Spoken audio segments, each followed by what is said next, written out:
Stay tuned because for the next 60 minutes, Motorsports Unlimited is on the air. Hi, I'm Jerry Bryant, and these are the lovely ladies of motorsports. And all this hour, we're going to have 60 minutes of action-packed excitement. All kinds of exciting things will happen. And we got the famous Bill Wildt, and we got all kinds of other good stuff that's happening all this hour. Motorsports Unlimited, 60 minutes of non-stop action. So let's go to the studio right now.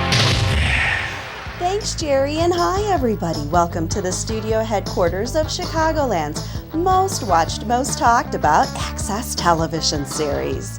I'm Samantha Bentley, and this is the 988th edition of Motorsports Unlimited. Well, folks, there's no way to sugarcoat this one. We're losing another racetrack. Lake Geneva Raceway owner and operator Kevin Dawson is explaining on today's show why he had to make the decision to make 2006 Lake Geneva Raceway's last season. Some of you will remember when Kevin bought the track some 20 years ago. He was our guest on episode number 8 of Motorsports Unlimited. It was a happy time then, and he achieved a great deal over the years. Unfortunately, the realities of keeping a local short track operating in today's environment has finally forced the last season for this historic facility. Let's listen as Kevin explains. It is the beginning of April, and we are in Lake Geneva, Wisconsin, at the Lake Geneva Raceway. And as a matter of fact, it has taken me a good 10 years, maybe 15, to learn that it's Lake Geneva Raceway and not Lake Geneva Speedway.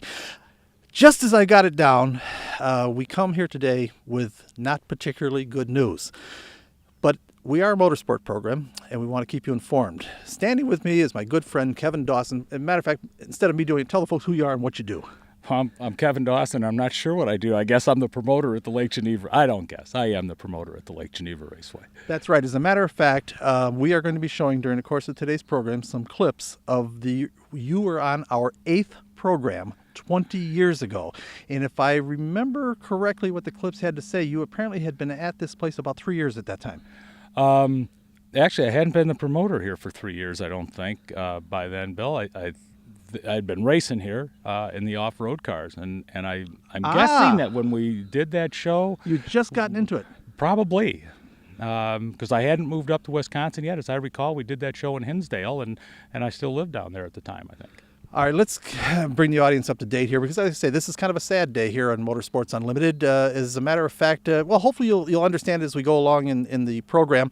I want to tell you, first of all, that if I don't remember to do it again, that Kevin Dawson's a hero. There's no question. We have some real heroes in motorsport, and they're not all of them on the racetrack. In fact, Broadway Bob, I think you'd agree, hero.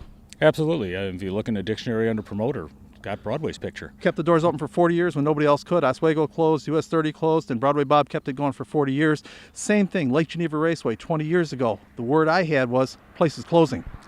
That's kind of why we stepped up. That was the word we had too. I was a driver at the time, and I felt that it was important that somebody try to keep it a racetrack for at least some longer period. Exactly correct. As a matter of fact, I think it's time now, and we'll get to what all this is about as we go along, but I think we're going to put in a little bit of clip now. This is a clip from 20 years ago. When did you start thinking about promoting? And I got to say, why? Well, I guess it goes back. I got deeply involved with off-road racing. The last facility really in the Midwest, there's only 2 major facilities left. The Lake Geneva Raceway was one of them.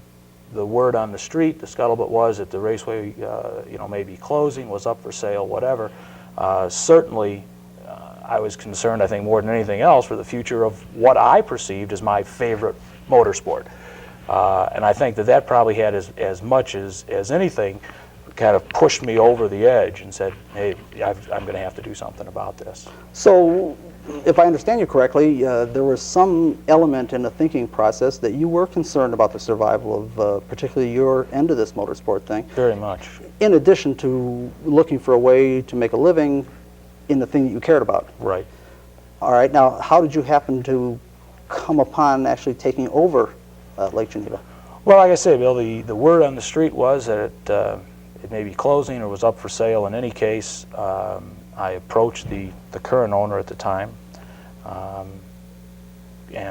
For about a year prior to that, I had been looking for a section of property that may have been convertible into a motorsports park where off-road racing could be done successfully in the Midwest. And I kept thinking in my mind, while I kept looking for property and trying to get past zoning commissions and planning commissioners, that what I was looking for was something very similar to what the Lake Geneva Raceway was. And when I heard about the fact that it was in danger of closing, or may have been in danger of closing, I felt it was just time to go up there and talk to the owner. And that's exactly what we did. I made a phone call to him and said, listen, is that place for sale? And how much truth is there to the fact that it is for sale, I guess is probably how I approached him on it. Obviously it was. We made some arrangements and got involved. And how's it been going? Very well. It's a long comeback. The track has been, I hate to use the word neglected, but it certainly has not been promoted very well for probably the last 10 or 12 years. So we've spent most of the last 3 years or so since we've taken it over just trying to get the physical end of the facility somewhat put back into shape. But I'm very pleased with the progress we've made on it, very pleased. That was from episode number 8 of Motorsports Unlimited. Hi, I'm Patty Borowitz, and it's obvious Bill and Kevin are both dedicated motorsport people, and the loss of another track saddens both of them. Let's return to today and see if we can understand why 2006 has to be Lake Geneva Raceway's last season. You are looking at the spectator entrance to Lake Geneva Raceway. And matter of fact, before I forget, I really want to thank Kevin Dawson. The reason I know what we're about to announce here today is because I called a few weeks ago. We had one last gasp of winter, 3 or 4 inches of snow after about 2 weeks of 60-degree days. And I called and I said, "You got any snow up there? I need to test something on my snowmobile." And he said, "Sure, bring it on up here." And he was nice enough to say, "I came up here and tore the place up. I hope you didn't notice." I did. Actually, I was over there in the office working. I was surprised you didn't stop in and say hello. I didn't know you were still around because I thought you're a guy that was 5 in the morning until noon and you're gone. It was like 5 in the morning till midnight, and I'm gone. Yeah. Oh, is that right? Okay. Yeah. All right, we just watched the clip now. We stand here now some 20 years later. I think the last thing I said was, "How's it going?" And you said, "Very, very well." We're now 20 years later. I say it again. How's it going? It's certainly not what we had hoped. I think we've done a pretty fair job at what we set out to do. No. It's You a have different done place, an incredible job. Let me remind the audience that Kevin Dawson literally single-handedly has kept this place open for 20 years. It was about to close years ago. What we're announcing here today is that this is the last season for Lake Geneva Raceway. Very, very sad, and unfortunately, just another in a long list of the local short tracks that could not survive. And you were kind enough, when we talked with the snowmobile thing, you were kind enough to say, "Bill, I'll tell you anything you want to know about why they close and why it happens and all the rest of it." And that's essentially what we're here to do today. And I'll be happy to discuss that absolutely candidly. Over the years, Bill, we've had a good working relationship, and I've always tried to be upfront and try to give your viewers maybe a little different perspective from the other side of the fence, if you will. And now, of course, we are on our way out. It's April 9th, 2006, and we're announcing, obviously, the final season at the Raceway. So there's really no vested interest in it for me. So, No, except you do care. Absolutely. Yeah. But, fans and drivers have a tendency to think that you can tell when a promoter's lying if his lips are moving, because they always have something, there's some ulterior motive. And at this point, there isn't. No, there really isn't. And as a matter of fact, it is interesting. You made that comment before about how there seems to be a natural adversarial relationship between the promoter and the drivers, and it's so unnecessary. It's horrible. It is one of the real problems in this industry, and I have tried literally for 20 years to get rid of that, and I think we've done a better job than most promoters do.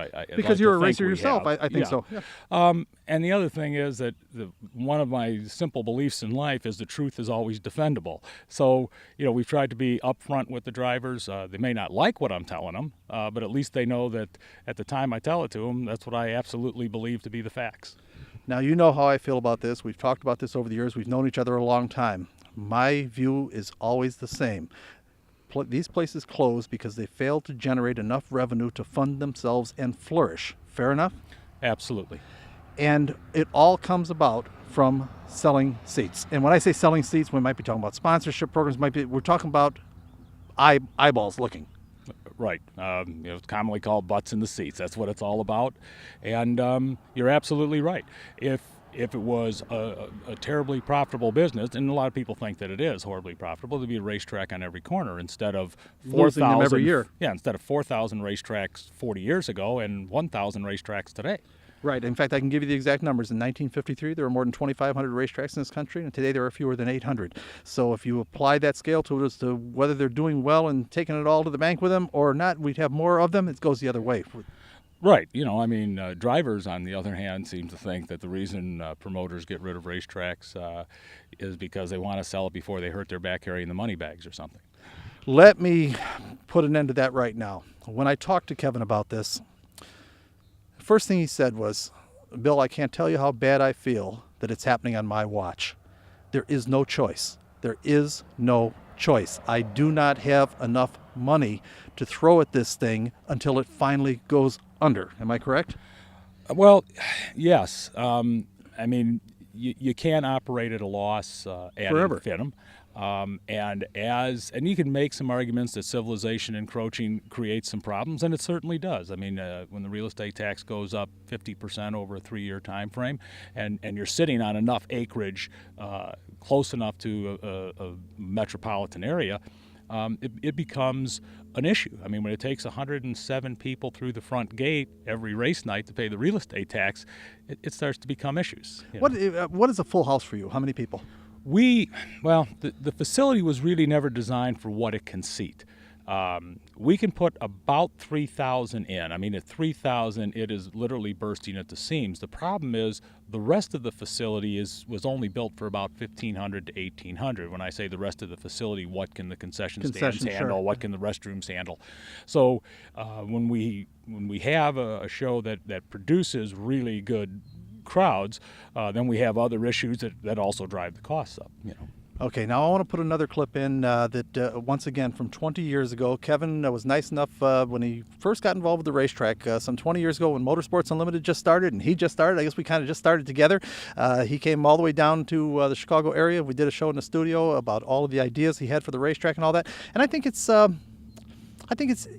educational to kind of look back at those 20 years and then reflect back on what actually occurred and what he hoped was going to occur. Let's take a look 20 years ago. Kevin, the last time that I was out there at Lake Geneva, I noticed that there are quite a few different facilities there for all types of different motorsports. Was that there before you came along, or is it something that you added? No, most of that we have added. It was at various times in the history of the track it's been tried. Some various groups have come in and tried to run motocross. The organization that I was with did, of course, the off-road races there. Like I said, so I had been actually promoting the off-road races at that facility. Now, like you say, we've expanded. We do an awful lot of different activities, and it's because of the layout of that particular facility that allows that. Well, without question, I think perhaps the most, I guess we'd say, major feature of the Lake Geneva facility is the diversity and the potential diversity. As we're going to show when we show a little film clip, you've got a drag strip there. Not just a drag strip, you also have a sand drag strip, so you can do regular pavement drag racing or sand drag racing. In addition, you've got a couple of motocross courses for motorcycle racing, and of course, probably your most prominent vehicle for producing an activity is your stock car track. That's where most of the activity does occur. I know that the drag strip really isn't usable and hasn't been used in many years because of the length and the need for adequate shutdown room and all that. But have you ever given any consideration to perhaps doing some 8th mile drag racing or something like that? Well, we're kind of keeping an eye on both the NHRA and the IHRA to see what changes are forthcoming. I expect that they will be, personally, although I certainly don't have contact with these people. I don't want to make something out of anything that isn't there. But there's a lot of facilities that are facing the same problem that Lake Geneva faced 15 years ago, and that is inadequate shutdown for the speed. Okay, there's no such thing as inadequate shutdown. There's only inadequate shutdown for the speed you're driving at. Especially when they're approaching 300 miles an hour now. You betcha. It takes a lot to shut them down. Stopping them's not a problem. Shutting them down is a problem. As you know, well, stopping's not a problem either. Just hit something real hard. That's what I say. They stopped at Geneva a long time ago. Interesting. I don't think of Lake Geneva Raceway as a drag strip, but apparently it was part of its past, and it sounded like Bill was trying to encourage Kevin to include drag racing in his plans. Hi, I'm Janine Lauschat. Let's return to the present as we continue to try to understand why 2006 is Lake Geneva Raceway's last season. I am trying very hard not to be maudlin here, I guess is the right word for it today, because this is a sad occasion when we lose these local short tracks. Anybody that's been watching Motorsports Unlimited for any length of time knows how I feel about these things, and I know you know how I feel about them. As a matter of fact, that's one of the reasons why when Kevin first told me about this, when I called about the snowmobiles, the first thing I did naturally was, is it irrevocable? Can I come up there and talk to you, Kevin, and all that? And he said, no, Bill, it's a done deal. It is definitely irrevocable. But I know Kevin, and I know if there were any other way out, he would have taken it because he's a dyed-in-the-wool racer. In fact, your own career was off-road racing, and one of the reasons that we just went through why you wanted to save Lake Geneva Raceway was because of the off-road course. Right. It's one of the reasons that we bought it. It was certainly kind of the thing that pushed me over the edge, and I looked at the clip just a few minutes ago. Of course, I didn't see him before you kind of set me up to ask me those questions, but yeah, and that's an absolute fact. That was kind of the thing that we had to protect it. And if there was any way you could keep it going, you'd keep it going. If there was a realistic way to keep it going, we absolutely would. And I don't want to toot my own horn, but I think that we have kept it going as long from a practical standpoint as is possible. Absolutely, no question about it. Many others have fallen years and years ago, and that's, I say, I do consider Kevin something of a hero, like Broadway Bob, for keeping these things operating. Let's talk for a little bit. We spent just a fair amount of time in that clip talking about the drag strip and all that, and that went by the wayside. What happened there? Well, it went by the wayside because we couldn't really come up with what we felt was a good way to make a quarter-mile drag strip work. We looked at the 8th mile, which we talked about actually some 20 years ago, and it wasn't really what I would want to do. And the reason I kind of stepped away from that and decided that we really needed to concentrate on what we were doing primarily at the time, which was stock car racing, is that I wanted to try to get us to be at least perceived as a first-rate facility. And at the time, 8th mile drag races, although they've become more common since then, wasn't really where we wanted to go.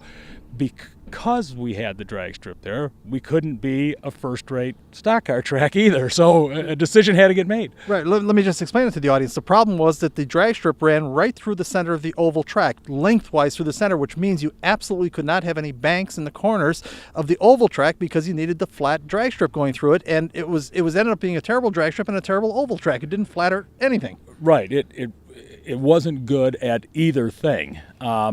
And we felt that we were primarily a stock car track, and obviously that's the direction we've remained, as primarily a stock car track, and we concentrated on that. And about 91, I guess about 7 years or so into this. Before we get there, because we're going to talk about that, Okay. because he really has done just an incredible job out here. But I want to show you what it looked like 20 years ago, and we had a little footage from way back then. As you can see, 20 years ago, Lake Geneva Raceway's oval track was absolutely flat.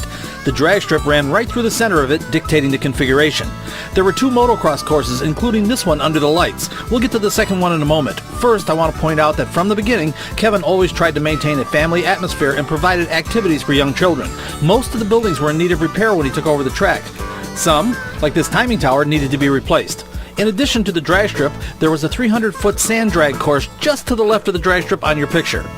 Now, let's look at that second motocross course. A little different from the first, more traditional. Yeah, you're looking at it right from the parking lot side. It's a little different type of track. It's substantially longer. More of what most people think of as motocross. And in the front there you see our mud bog track. We also have a 300-foot competition mud bog. That's also on that part of the property. When would you use that? We'll talk about that afterwards. You've also just put in this go-karting facility. It's not really a go-kart. You actually have bodies on these things. Right. It's it's an exotic little go-kart. It's on about a 1,000-foot track. We call it the Indy 1000. It's a little bit more challenging. It's an interesting little track. It has bank corners. My oval is flat, but my go-kart track has bank corners. Now this, I've got to tell people. I built the go-kart track, and I'm living with the oval until we get around it. This isn't a badly done camera thing. This is a badly done driver. What we did here, so the audience knows, This is was that, good driving, Bill. Yeah, Kevin took me. Even 20 years later, Kevin insisted this was good driving. I'm speeding it up a little to give you the true picture. This is part of the torturous off-road course in which so many great off-road drivers have competed, including Walker Evans and Rod Hall. I still think Kevin was trying to show off his off-road racing skills. When we completed this section, we had to peel me off the inside of the roof of his Jeep Cherokee. Generally, we run about a 1.5 mile track nowadays. We used to run about a 4.5 mile course out there. All right, now I took these pictures specifically because I'm enthusiastic to this drag strip out there. I do understand the problems. I understand the problems with speed and all that that's in shutdown area, but in my own mind, there's got to be some way to utilize that. If nothing else, invent a new sport. I took these shots here because I wanted people to understand that where the drag strip goes across your oval track, it makes it a real interesting job for the drivers of the oval track cars. Because the surface changes, and I wanted the people to see the black rubber marks that are from the oval track, and it does upset the handling of the cars as you go by it on each end. It's a real challenge. It upset some of our cars substantially worse than it upsets others, I might add. Now what we've got here is a lap of your track, because I always think people sometimes would like to have a look and see what you see from down at track level.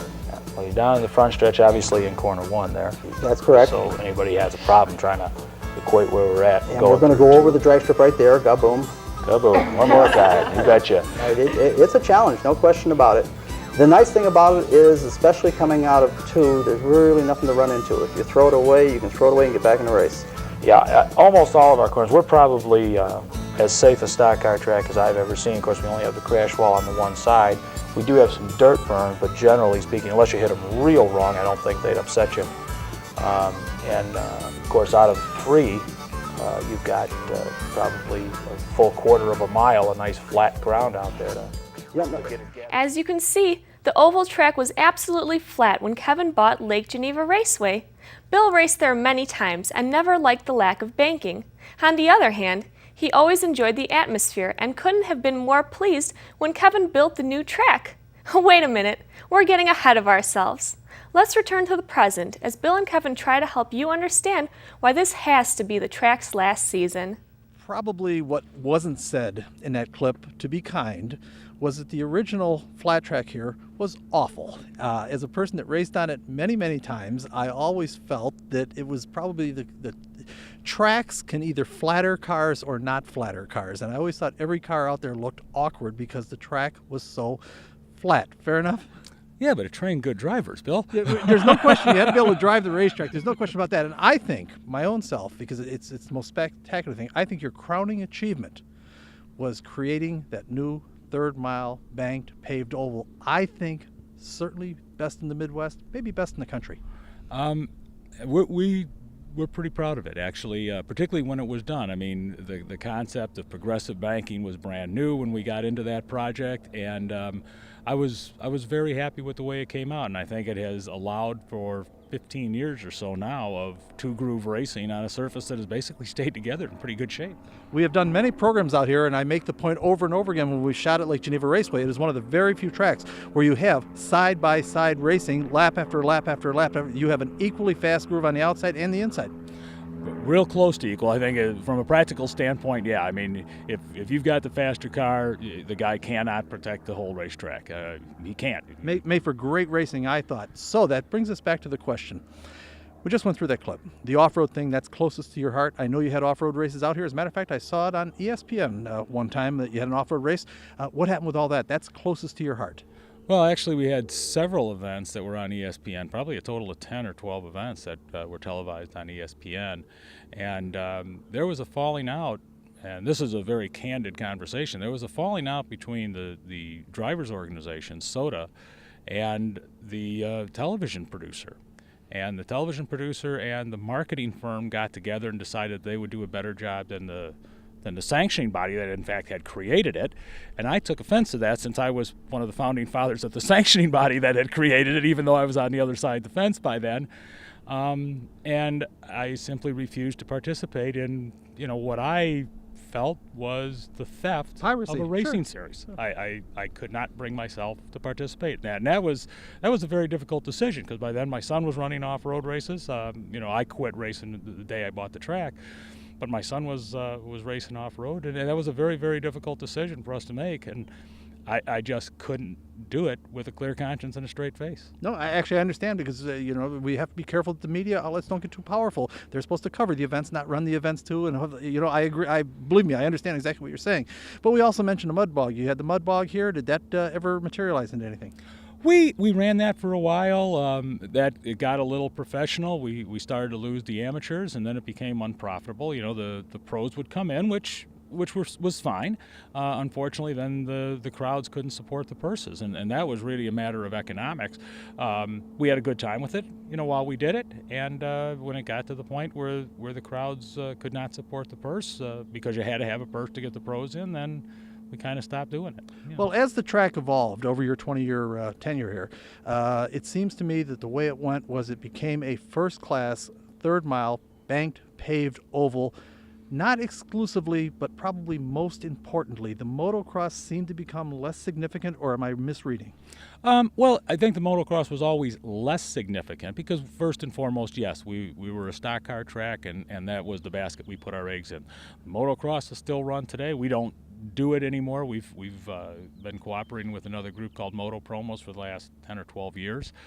They've done a good job. 150 riders nowadays on a Friday night program, and those guys are having fun.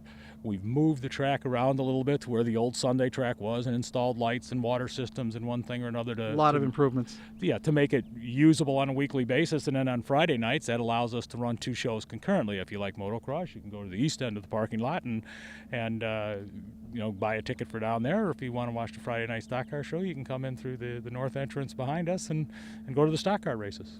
I hope the public, and I'm sure that they don't. Chuck, broaden your shot. I just want a nice little sweep of the facility here. This is such a nice pastoral setting. Go ahead, Chuck. I can talk while you're doing it. This is a nice pastoral setting that I absolutely love about the local short tracks. I used to love it. We did a show down at Kankakee Speedway once where I had the girls walk out of the cornfield. You couldn't see them. You saw the cornfield rustling. The girls walked out of the cornfield and over to the ticket booth. I think that is so cool. This has that same kind of a feel to it, a kind of a hominess that I'm afraid is going to be lost with the concrete mausoleums. Do you know what I'm talking about? Well, when it becomes 327 home sites, I don't think there's going to be No, much of a I don't mean that. I'm pastoral talking about comparing this to, say, an Atlanta Motor Speedway or something. That's what I'm talking about. I think short tracks have a very unique place. It's a piece of America. Yeah, and when you get to that whole corporate racetrack thing, where the event, to some degree, the race, not to some degree, to a great degree, the race is lost on the rest of the event. It's no longer about the race. Yeah. It's about the hoopla that goes with it. I'm not trying to be unkind, but that's how I see it from where I'm at. I start getting concerned when I start seeing things like we don't have enough time in today's program. We'll do that another time. But you're right. I'm concerned about the corporation racing thing. I really am. And I've said it so many times. The best racing you'll ever see is at your local short track, where you guys working two jobs to pay for everything, and they've got all they can do to do the sign-up fee and get it. You know what I'm talking about? That is racing. That's what it's all about. That is what it's all about. In fact, I sometimes I crack up. They talk about diversity and minorities and women coming. There is no discrimination in motorsport. Anybody that walks up and gets a rule book from you, builds a car, and throws their money on a counter, races, right? Yeah. If that car goes through TAC, he goes on the race, or he or she goes on the racetrack. We don't care. No. And it's been that way since I raced at the old O'Hare Stadium, since I raced at Waukegan Speedway, since I raced at any number of other tracks. When I see this and I say that, we have to do more. Guys, anybody can go race. Get a car. It's not that hard, So, but that's what we're talking. That's local. Telling Wendell Scott that there's discrimination in racing. Well, exactly. But my point is, that's one of the things I've always been proud of about motorsports and everything. We don't care. Come on out and race. We want everybody to race. Well, I think that once you put a helmet on, you're a driver, and Absolutely. everything else is pretty incidental. No question about it. Anyhow, we talked 20 years ago a little bit about Kevin's plans for the future of Lake Geneva Raceway, and I think I want to put that clip in now. And by the way, toward the end of the thing, we're going to get to find out, Kevin, what happened. But first, 20 years ago, what he had in mind. What does the future hold for Lake Geneva? Well, you know, as you probably heard, because I heard the same rumors, I heard that I had sold out to someone who was putting a clay track in. Of course, I had heard that I already done that, and we have not. We are not planning on doing that. We intend to be there for quite a while. We've got some long-range plans, and I'm not sure that we should make them public as long as we have the opportunity. We are looking very, very seriously at changing the oval into a 3/8 or 1/3 mile banked. Obviously, there's some financial considerations involved. Certainly, we have the space. We could put a 1 mile track in if we elected to. We are not. We really feel that the best racing entertainment, the very best wheel-to-wheel racing, and the most challenging racing is done on tracks less than 1/2 mile. Oh, I agree. And that's, I like racing. I don't care what it is. If you got two bulldozers out there, if they could race wheel to wheel, I'd watch it. Right. No, I agree completely. The best racing in the world is I don't short. want to see a lot of people going around on the same piece of asphalt in the same direction. To me, that's not racing. That's driving. Maybe real fast, but that's not what racing's about. So we are looking at a 3/8 or a 1/3 mile bank track. We're certainly hoping to start to institute plans for that, possibly as early as the '89 season. As you know, because of the design of the facility, there are some particular problems that we need to overcome. One is it would be virtually impossible to bank the straightaway, so we'll have to go to very mild banks in the straightaways, probably light banks in the corners. So there's some technical problems that I'm already working on, and hopefully once we get some nice solid plans that we feel will work, that'd be one of the things we'll look at. Well, I'm glad to hear you speaking that way, because I certainly agree with you. There's nothing like short track racing. I'm sometimes mystified by the fascination people seem to have for the super speedways of Daytonas and everything, and it's really highway driving. I mean, the real action's in the short tracks, and I don't mean what they call short tracks. They call half-mile short tracks. I mean 3/8 and 1/3 mile and 1/4 mile tracks. Those are short if tracks. there's any of your viewers have taken a negative view towards stock car racing because they think everything is Talladega or Daytona, if they really want to see what the announcers get so excited about at those major races when two guys are literally 2 feet apart, then they need to get out to tracks like the Lake Geneva Raceway. I mean, if two of my drivers ever got 2 feet apart from door handle to door handle, a third driver would pull in. Kevin has always been justifiably proud of the drivers at Lake Geneva Raceway, and some years after this 20-year-old interview was conducted, he in fact built one of the finest short tracks in the country. The list of drivers who have raced here reads like the who's who of modern stock car racing. Who's right, Janine? How about Matt Kenseth, Alan Kowicki, Mark Martin, Rusty Wallace, Jamie Murray, Scott Riggs, Jimmy Johnson? The list goes on and on. All drivers who have passed through Lake Geneva Raceway at one time or another. The local short tracks are where all the big-time stars of motorsport come from. Losing these facilities is a disaster, not to mention losing a piece of America. As you watch this late model feature action, you can see how successful Kevin Dawson's progressive banking proved to be. Side-by-side racing, lap after lap. Guess what? The 99 car of Fran Preste is right there. Guys, you better get away from him or he will eat you alive. It looks like Bobby Gears in the 50 car is trying to do just that. He just can't find a way by. He's working the high side of the racetrack, and now he's by the 78 car and diving to the inside of the 21 car. Can he make this stick? If it works up high, can he make it work down low? Don't know, but I do know Fran Preste is right there. And Bobby, I'm sure going to miss this place. this past stick on the 21 car? Yes, he does. Bobby Gears on the inside, but here comes Fran Preste. Fran Preste isn't going to let Bobby Gears get very far away if he has anything to say about it. On the other hand, Bobby Gears is one of the guys who's been running this racetrack for a long, long time, and I've got a feeling that one of these days he's going to be the track champion. I think it's just a matter of time. Time constraints force us to move ahead in the program here, and I'm telling you folks, Bobby Gears and Fran Preste have been putting on one heck of a battle. It's been a war for the past dozen laps or so. Now let's get back to the present and find out why, with so much going for it, Lake Geneva Raceway is in its last season. If you'll remember earlier in the program, Kevin mentioned the timing tower that needed repair. He did more than repair it. He actually put in an entirely new timing tower, and you're looking at it now, as well as a lot of other improvements, like a kind of corporate suites and at a short track level, of course. But most important of what you really achieved out here, at least in my judgment, and Chuck, if you would, broaden your shot and swing over to the track, was you got it done. You got a third mile, progressively banked, paved oval. Had to cost a fortune. Are you willing to talk about it?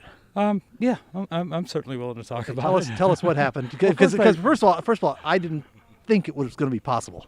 Well, first, I really need to apologize for the shot. I mean, we're filming this the day after a Tournament of Destruction last night, so the fact that there are cleanup crews still out there trying to pick up what's left of a dozen trailers, they're out there working on it, and I hope you'll forgive us for that.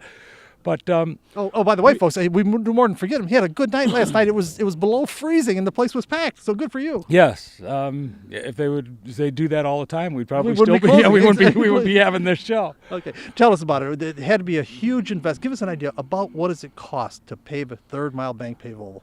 Well, we were singularly fortunate in that we were able to get a lot of the fill that we needed. We started actually stockpiling the fill for a year before we bit the project off.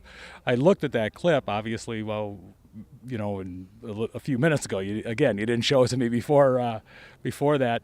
So we stockpiled fill for about a year as we got ready for it. It took almost 3 years from the time we did the clip to the time we did the track. And we tore it out in the fall and started laying the fill in and stuff, so we'd have the winter for the fill to settle down. And we had an arrangement with a paver who was going to kind of help finance this deal. We'd be able to pay him over some time, and in the course of the winter he changed his mind. So by then I had the old track out, the fill in, and no track. And I'm not sure that most of our drivers or fans ever realized just how close we were to never reopening at that point. Oh, I'm sure, because you got to be looking at a couple of $100,000. It was the tag on the thing was $191,000. How do you do that? In my case, when all of the rest of that fell apart, of course, a bank doesn't want to look at a business plan from a short track. That's not a good idea to go to them with the truth. We actually ended up selling the house, and literally I borrowed money from every friend I had, and we managed to pull that off and eventually, of course, get it squared away. But that's what it took to get that. I mean, we were literally on the absolute edge. And this story that you're telling, by the way, as a matter of fact, is not uncommon, because most of the short track operators around the country are passionate about the racing. They care about it, and they do go through just exactly with the kinds of, maybe not to the extreme that you did of selling your house and everything, but they go through that to try to keep these places afloat. I think they absolutely do. As a matter of fact, I'm probably singularly fortunate in that because of the number of events that we do here, and we still do a lot of those events. I mean, we still do. As a matter of fact, there's an off-road driving school going on even while we're filming. I saw the today. Rovers running around, yes. So we still do a lot of those things, and because of that diversity and the number of different things we can do here, I've been able to at least make a living out of my track. Most short track promoters aren't able to do that. Most of them have a full-time job or a business of their own, and that's what allows them to keep that short track open. But I can tell you this, there are none of them rolling in dough. Not that I'm aware of. Well, there's a way to get out of racing with $1 million. You start with two. Isn't that the truth? All right, so you got the track built, a couple $100,000, almost went under in the process of trying to do it, got it done. Were you rewarded with bigger crowds? Actually, one of the best years we ever had was the year we opened the new track, and I think some of that has to do with geography. I think lots of fans paid attention to the fact that there was a new track being built here. The track was almost famous for how bad it was to drive on when it was perfectly flat. So I think in the course of that first year, fans that live, from a realistic standpoint, too far away to make the weekly trip down, I mean, they may be driving past Rockford or past Jefferson or some other short track, made the pilgrimage, if you will, to see the new racing surface. And that actually was one of the better years we've ever had. Now, I want to comment on a couple of things, then we're going to look at another clip. First of all, Chuck, if you would, go down to the track. One of the things I always liked about Lake Geneva Raceway is the same thing I liked about Soldier Field when we used to run stock cars there. The fans literally sit within 5 feet of the cars going by because it's got sort of a natural concrete wall. And I don't know if that's obvious in our shot, but it's like a concrete wall that's 4 or 5 feet deep there, so you don't have to be that concerned about getting the fans close. Well, we're more concerned as speeds of cars go up, and we actually do not let them sit in that bottom row anymore, but you're still awfully close to the racetrack. I mean, it's a definite different thing. I mean, I've talked to people that come out, we'll put them up in the guest suite, and that person, if he's a serious race fan, will go, no, let me go outside. I want to be by the action. I don't want to sit I know here. I'll tell you what, I was a guest of Beatrice Foods at the Formula One race in Detroit, and they had this beautiful thing on the 5th floor in one of the tower buildings there with catered, and it was so wonderful. And after about a half an hour, I wandered down, started wandering the track around the streets and everything. I just wanted to be close to you know what I'm talking about. Absolutely. And this is where you get close to it. I mean, you get to a short track like this, whether it's us or some other short track, I mean, that's how you get close to racing.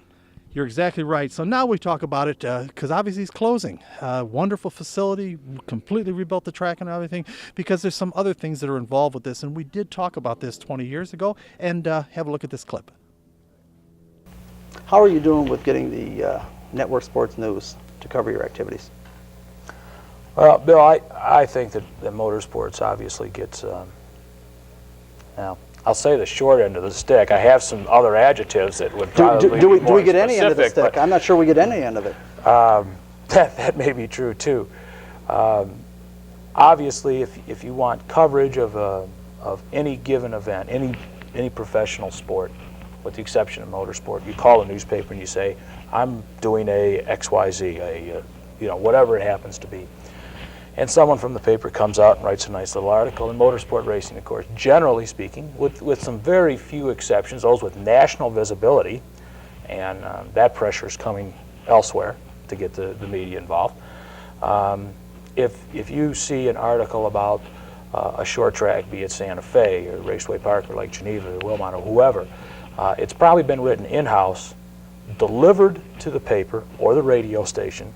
Then the promoter has gotten down on his knee and said, "Please, could you print this because my drivers like to see their name and my drivers' people would like to know what's going on." That's about what it takes to get it in. Let me back you up right here. I'm a lot more demanding than that. I want to know how successful you've been at getting network television sports news people. Now, I live near the Chicago area, so we get the Johnny Morrises and Tim Weigels and whatever. And I don't ever hear anything about the Lake Geneva activities. So are you getting covered in the Milwaukee channels? No. Not at all? Not at all. Of course, this is something Bill has been talking about for 20 years. America communicates by television, and if you're not included, you're invisible. Kevin mentioned Raceway Park and Santa Fe Speedway. They were in full operation back then, but of course, they couldn't get coverage either. And now they're gone. And now Lake Geneva Raceway. There's some of the rovers we were talking about when you mentioned earlier that you do still have activities going on out here. This is apparently an off-road driving school? Yeah, this is actually with one of the Land Rover dealerships, and they people that buy a $70,000 station wagon should be entitled to learn how to use it. So they get them out here and show them how to use their four-wheel drive, and we've got some interesting areas back there. It's not very large, but it's they're interesting, very interesting. Yeah, well, like I say, I was back there that one time, That's and true. the only conclusion I came to is I don't know how they can race back here. I'm not sure we can make it. It was pretty tough. It reminded me the first time I got involved with motocrossing. I started looking at some hills and I didn't know if I could climb just the one hill by themselves, and the guys are racing each other over them. In any event, the important thing that we just looked at, media coverage, could have changed everything. And I think would change tons of things for most short tracks. And you and I have talked about this over the years, and things haven't changed. We just looked at the clip, and I think your viewers probably just saw it. 20 years. Yep, 20 years. Still no coverage. Still the same deal. Write the article, bring it down. It's you know what? It's infuriating to me, and I say the same thing over and over again. I keep hoping one day someone will listen to what I say or notice what I have to say. Someone with some real deep pockets, because I'm more than willing to stand out there and take the arrows. That doesn't bother me. I'll fight the fight if we can just fund this thing. But I would just like to take everybody to the Supreme Court for the use of the public airways. Why they get to select some competitors in the sports entertainment marketplace and raise public consciousness, understanding, and appreciation of those at the exclusion of others just seems to me to be a total misuse of the public airwaves. And yet, 20 years later, we're still doing it.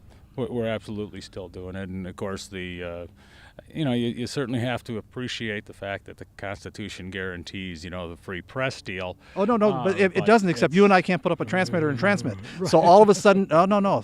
Believe me, I've invested. I know I'm right on this, folks, but you'll probably never hear about it because I don't have the funds to take it to where it needs to go. But I know I'm correct about this. I really do know I'm correct about this, and there's no question in my mind. This is what's killed all these short tracks. Would you still be operating? Would you have any plans of closing if you ran 2 nights a week here and put 40,000 people in the seats each night? absolutely not. You'd be here forever. Of course we would be. Okay. Yeah, we could fight the fights that needed to be fought when it came to, hey, you're making too much noise. Great. Then we could fight the legal fights. We could buy the adjacent properties if necessary and do things that are not affected by noise, commercial areas or manufacturing areas, and I don't think that for the average short track, not the average short track, for hardly any short track, that's a realistic option.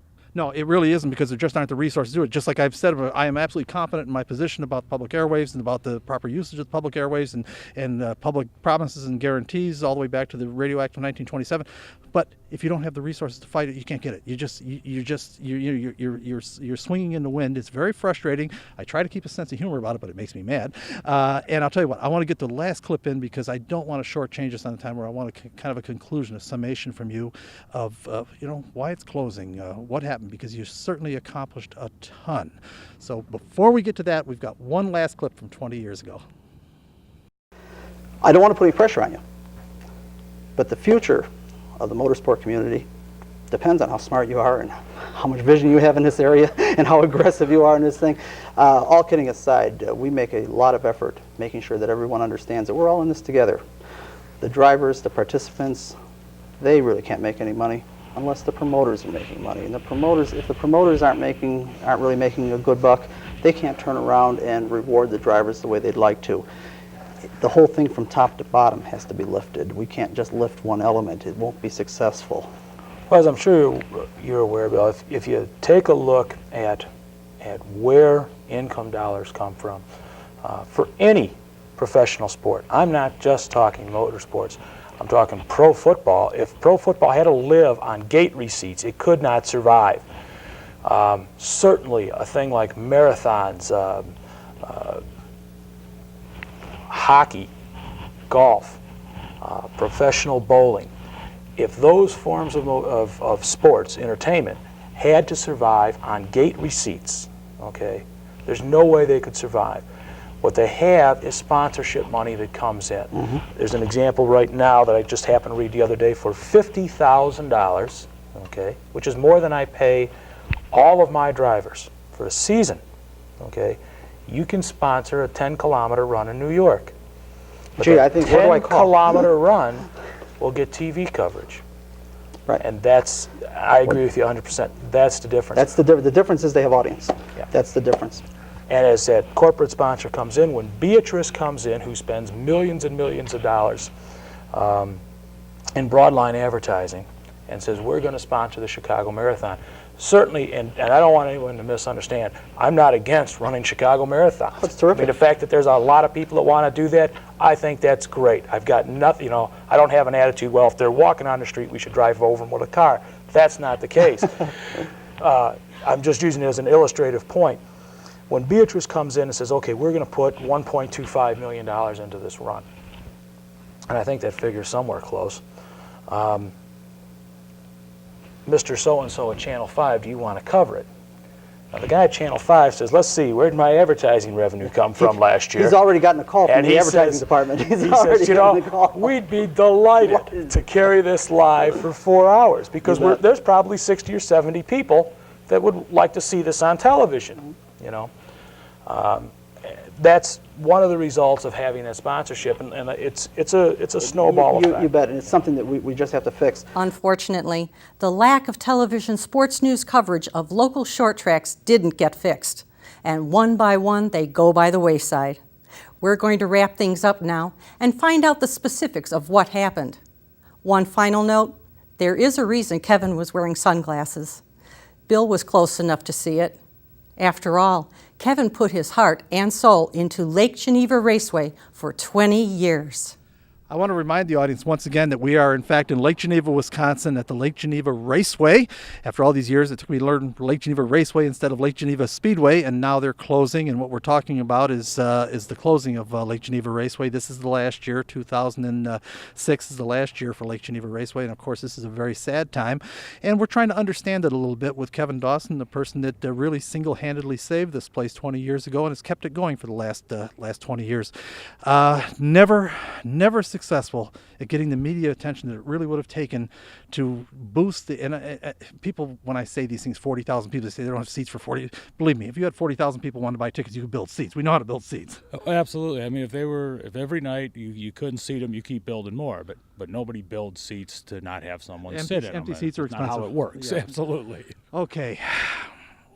We've talked already about what your plans were 20 years ago, what's happened. I think you've accomplished a great deal. But like all of the other local short tracks that have gone by the wayside, this one too is now going by the wayside after 2006. What happened? Well, certainly you could blame it singularly on finances. I mean, ultimately everything's about money, because if you have enough money, you can fight the fights.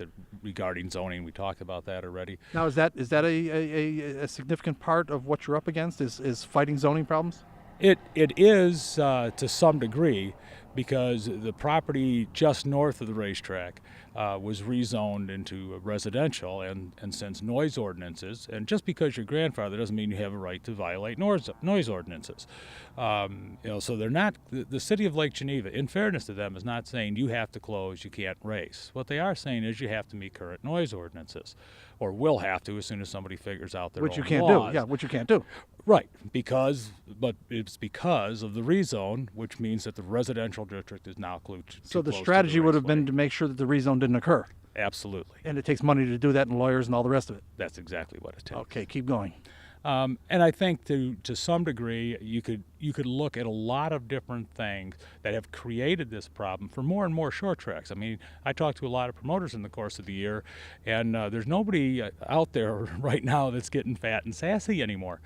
And part of the problem is the number of other events. I mean, you go back 30 years, which you could arguably say might have been the heyday of stock car racing, or 40 years, there was 2 channels. A couple of radio stations. Now there's 200 channels. Video games, in some cases, are more realistic. The young man doesn't fix the car in the driveway with his dad anymore. The engine's so complex. That's all done by a technician someplace. So there's a whole bunch of grassroots things that I've changed regarding the sport, particularly the short track side. Now, NASCAR is on a roll, and for a long time I kind of adhered to the thought that the rising tide would raise all the ships. And that has not turned out to be the case either. I think it will eventually, but I think you're correct right now. I am disappointed in NASCAR in one way.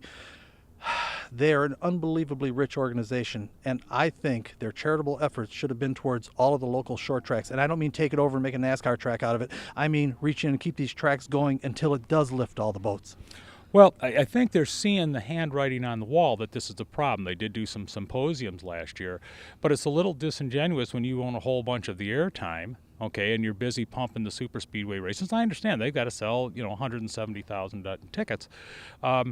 But, I mean, a 15-second clip that says, don't forget, fans, support your local short track. Yeah. Or if you've never been to a local short track, find one in your area. And charity does begin at home. Right, and there's an entire generation of people in the Chicago market, Bill, that don't even know what a short track is. There hasn't been one there in their normal lifetime. As you know, I speak on this all the time. It makes me crazy. The real problem is the same problem when I started Motorsports Unlimited 20 years ago. A lack of public consciousness, understanding, and appreciation.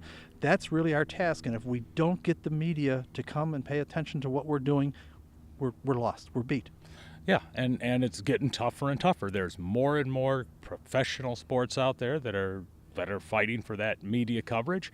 It's got to the point now that there's some events that are actually paying the television series to be on TV. Oh, without a doubt. I mean, it's getting and tougher big money and tougher. Yeah.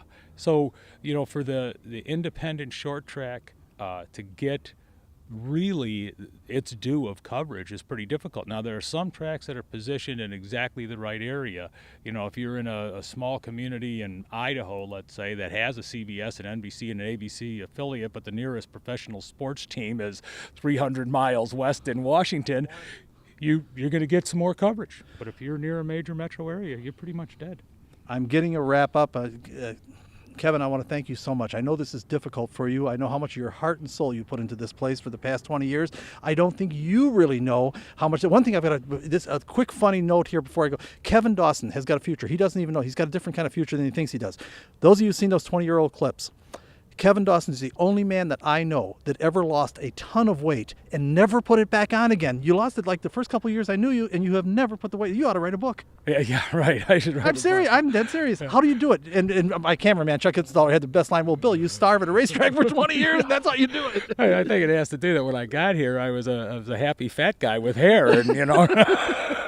Anyhow, we wish you I'm sure that we have not seen the last of Kevin Dawson. That's for darn sure. And I don't know what path he's going to take from here on out. Chuck, broaden your shot, swing out on the racetrack, because this may be the last time. Well, hopefully the folks will get a chance to come out here once during the 2006 season, and because this is it, folks. This is the final time that you're going to see Lake Geneva Raceway. We're absolutely positive the motorsport community hasn't seen the last of Kevin Dawson. He's among the most dedicated, talented, creative people in our sport. And we haven't even mentioned he's one of the best announcers in racing. There's more, but as always, we're out of time too soon, with only enough left to acknowledge the fine work of our award-winning production team, including Chuck Itzenthaler, Sue Cassanda, our webmaster, Frank Barbalace, Rena Borwitz, and Tom McGrady. Special thanks to JBTV's Jerry Bryant. Music is created for us by independent artists Roger Pauley and Jerry Herbert. Of course, we have to take a moment to thank the stars of this edition of Motorsports Unlimited: Janine Lauschat, Patty Borwitz, and our host, Bill Wildt. Me, I'm Samantha Bentley, saddened by this being Lake Geneva Raceway's last season. There is no way to put a happy spin on it. Thanks for watching. See you next week. This program made possible in part by support from J.C. Whitney & Company, located just off I-80 at the Utica exit in LaSalle, Illinois. This program made possible in part by support from Jimmy's Red Hots, located on Grant Avenue and Pulaski Road in Chicago. This program made possible in part by support from the Chicagoland Toys for Tots Motorcycle Parade, held on Western Avenue in Chicago, the first Sunday in December. Motorsports Unlimited is produced by Bill Wildt, President of the Motorsport Advancement Crusade. This program made possible in part by support from ABC Auto Parts, located on Ashland Avenue at 138th Street in Blue Island, Illinois. This program made possible in part by support from Bridgestone Firestone and your local Bridgestone Firestone tire retailers. This program made possible in part by support from Copy That, located in the County Farm Plaza at County Farm Road and Army Trail Road in Carroll Stream, Illinois. This program made possible in part by support from PB Food Products, located on 47th Street at Western Avenue in Chicago, Illinois. Motorsports Unlimited was created to raise public consciousness, understanding, and appreciation of the motorsport community and their activities. You can contact us by email at msutv.com, or you can write to Motorsport, P.O. Box 66242, Chicago, Illinois, 60666. We enjoy hearing from our audience. Please let us know what you think. Next week on Motorsports Unlimited, we travel to Orland Park, Illinois to take care of all of the things I either forgot or screwed up last year. It's time for our annual Odds and Ends show, and this year I've got some doozies. Join us next week on Motorsports Unlimited and find out what I forgot at the Whirl of Wheels car show and a bunch of other stuff, including a long overdue update on Chuck's Fiero. So that's it, another edition of Motorsports Unlimited and the lovely ladies of motorsports. And be with us next week because we'll have something real exciting. Bill Wildt's going to have the lovely ladies, and just about anything can happen right here on Motorsports Unlimited. Every week at this time, we bring you the best in motorsports. So be seeing ya. Bye-bye. And keep on rocking.